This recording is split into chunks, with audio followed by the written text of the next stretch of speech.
So my in-laws are over, and my mother-in-law is great with the baby. She holds her, the baby loves it. And my wife is very upset because is this going to reverse all the training we've been doing? You see, that's one thing I wonder about. Many parents worry about in-laws, grandparents, uncles, aunties spoiling their kids. And I don't disagree that is a real concern. But if you're not going to let your kid experience life on their own with others' influences, then what will your kid be like later in life? They're always going to have you protecting them, surrounding them with your home environment and a routine. It just doesn't make sense to me, right? I mean, what better environment than to have people who love them dearly, right? I mean, the worst thing they do is spoil them. They're not teaching them bad habits in the sense that they're teaching them to do bad things, which your kids may learn from schoolmates or other people they meet. I think the way I think about it is I've trained my daughter for a few weeks now. She can't sleep by herself. She did it consistently. She has maybe some means of self consoling.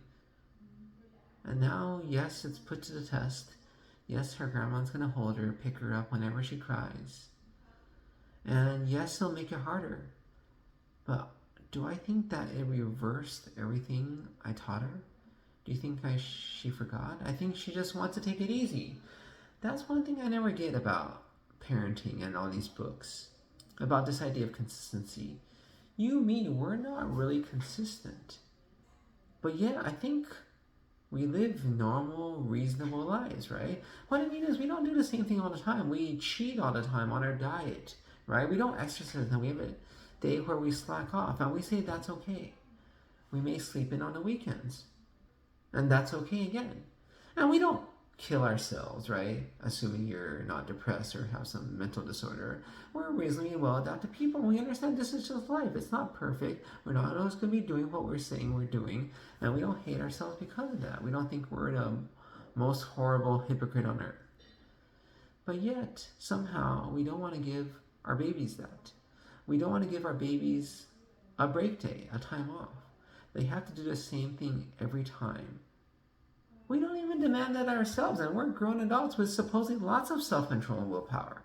Lots of ability to self-console, right? We don't need that chocolate cake to make us feel better. And yet we do. We do all these things from external stimuli to make ourselves feel better. We're hungry, we're tired. We know we shouldn't, but we go to McDonald's. Cheap food, tastes good. We all know it's going to hit you in half an hour. You're like, oh, why did I do that? Feel horrible. As my friend said, he just spent, 800 calories and somehow he's still not full. Isn't that amazing? I think the thing for me is, at some point my daughter's going to go out into the world, experience lots of different people, lots of different influences. My job is to teach her the skills to find her own path, to be able to survive, not just to survive, but to do well. And that's one thing I think I did. I gave her some skills, maybe not a full tool chest, but you can't wait till you arm somebody, right? Fully, to the hilt, are super prepared. It's like the story of the guy who went to college into his 40s or 50s, right? I mean, there's a backstory to it, but he's learned everything, right? And the backstory is that, he has some trust from some rich relative, and the caveat is, if he's still in school, all his expenses will be paid for. But once he finishes, he'll have to fend for himself. He'll only get some money. Why wouldn't you want a free ride through life? So he just keeps on studying. But most of us disagree with that. You gotta go out and put what you learn to practice someday. And I think that's the same for my daughter. We've given her some skills. She has to practice them. Not saying it's easy, not saying she wants to, right?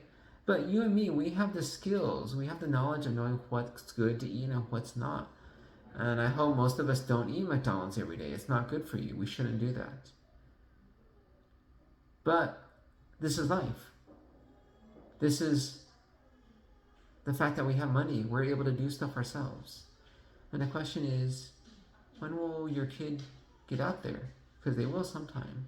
And how will they do if you've never trained them and given them the skills and just put them in a routine in your home protected environment? I don't know if they'll fly.